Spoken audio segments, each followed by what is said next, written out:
from the outside, hell was appalling and frightful. It was an immense, heavy-looking building, and the granite of which it was formed, although black, was of metallic brightness, and the dark and ponderous doors were secured with such terrible bolts that no one could behold them without trembling. Deep groans and cries of despair might be plainly distinguished, even while the doors were tightly closed, but who can describe the dreadful yells and shrieks which burst upon the ear when the bolts were unfastened and the doors flung open, and who can depict the melancholy appearance of the inhabitants of this wretched place? All within it is close, confused, and crowded. Every object tends to fill the mind with sensations of pain and grief. The marks of the wrath and vengeance of God are visible everywhere. Despair, like a vulture, gnaws every heart, and discord and misery reign around. In the city of hell, nothing is to be seen but dismal dungeons, dark caverns, frightful deserts, fetid swamps, filled with every imaginable species of poisonous and disgusting reptile. In hell, perpetual scenes of wretched discord, and every species of sin and corruption, either under the most horrible forms imaginable, or represented by different kinds of dreadful torments. All in this dreary abode tends to fill the mind with horror. Not a word of comfort is heard, or a consoling idea admitted. The one tremendous thought, that the justice of an all-powerful God inflicts on the damned nothing but what they have fully deserved, is the absorbing tremendous conviction which weighs down each heart.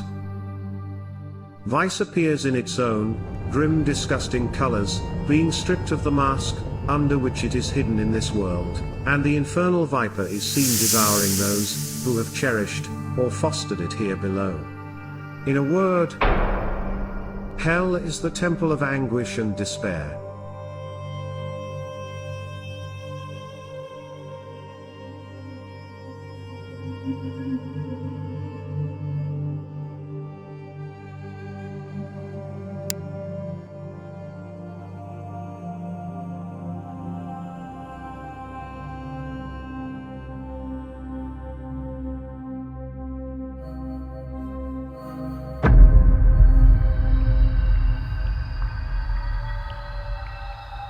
The entrance seemed to be by a long narrow pass, like a furnace, very low, dark, and close. The ground seemed to be saturated with water, mere mud, exceedingly foul, sending forth pestilential odors, and covered with loathsome vermin. At the end was a hollow place in the wall, like a closet, and in that I saw myself confined. I felt a fire in my soul. My bodily sufferings were unendurable. I have undergone most painful sufferings in this life.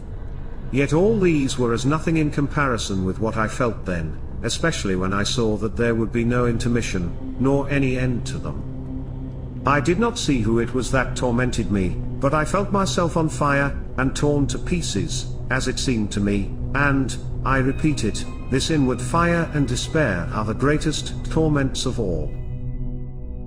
I could neither sit nor lie down, there was no room. I was placed as it were in a hole in the wall, and those walls, terrible to look on of themselves, hemmed me in on every side. I could not breathe. There was no light, but all was thick darkness.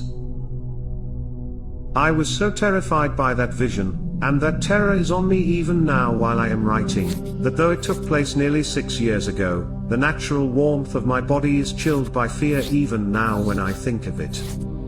It was that vision that filled me with the very great distress which I feel at the sight of so many lost souls, especially of the Lutherans, for they were once members of the Church by baptism, and also gave me the most vehement desires for the salvation of souls, for certainly I believe that, to save even one from those overwhelming torments, I would most willingly endure many deaths.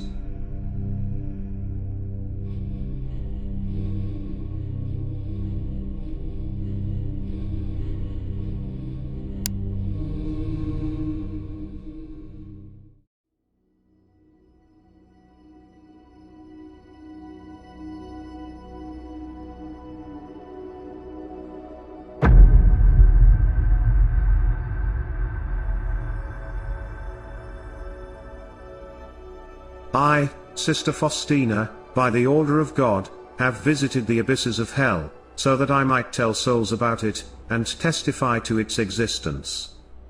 Today I was led by an angel to the chasms of hell. It is a place of great torture. How awesomely large and extensive it is. The kinds of tortures I saw. The first torture that constitutes hell is the loss of God. The second is perpetual remorse of conscience. The third is that one's condition will never change. The fourth is the fire that will penetrate the soul without destroying it, a terrible suffering, since it is a purely spiritual fire, lit by God's anger. The fifth torture is continual darkness and a terrible suffocating smell, and, despite the darkness, the devils and the souls of the damned see each other and all the evil, both of others and their own. The sixth torture is the constant company of Satan. The seventh torture is horrible despair, hatred of God, vile words, curses and blasphemies. These are the tortures suffered by all the damned together, but that is not the end of their sufferings. There are special tortures destined for particular souls. These are the torments of the senses.